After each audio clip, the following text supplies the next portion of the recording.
waxaan qirayaa in reer Sool gar leeyihiin annaga ayaga xildhibaanada ah ayaa khaati oo ka ammaan la Muuse oo ula boocan loogu tukumaya marka Muuse wuxuu ku taamaya inuu doorashada madaxweynaha iyo towradaba ka soo horeysay golaha wakiilada imka doortay Muuse wuxuu leeyahay madaxweyne cigaal ayaa 9 sano dalka haystay anigana maxay diiday waniga aqligiisa dhigayo madaxweyne Muuse gobolka haystaba qabo oo ka joog dhiiqada adaga la gashay waxa kale oo aanu dacwad dambiile dagaal u gudbin doonaa maxkamadda caalamiga ah ee dambiyada dagaalka xildhibaan Mubaarak Xeeldheere oo ka mid ah xildhibaanada golaha wakiilada Soomaaliland ayaa ka hadlay dagaalka ka socda magaalada Laascaanood ee xarunta gobolka Sool waxaana ugu baaqay dhinacyada halkaasi ku dagaalamaya in dagaalka ay joojiyaan isla markaana ay yimaadaan miiska wada hadalka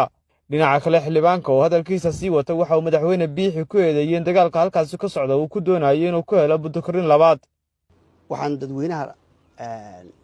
reer Sool u jeedinaya inay xabad joojin bala shuruuda qaataan labada dhinac bay isaya iyagiyo muxuu ahaayay idinka qaranka waxaan qirayaa in reer Sool gar leeyihiin waayo Muuse Biixi reer Soolow aqabad buu ku waday Soomaaliland oo dhan laakiin idinka idin gaar maaha abtiyaal reer Soolow Muuse waxaan leeyahay garoonka uga bixina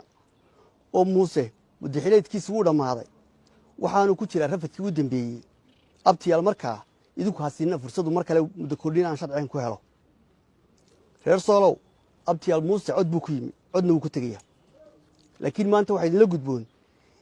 inaad keentaan ama qayb ka noqotaan cidii Muuse bedelay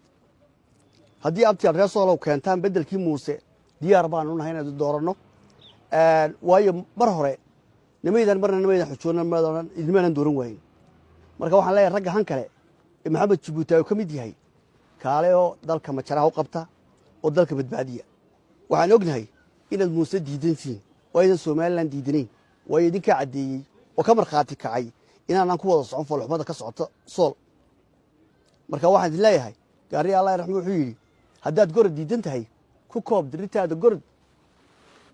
hadna gobolku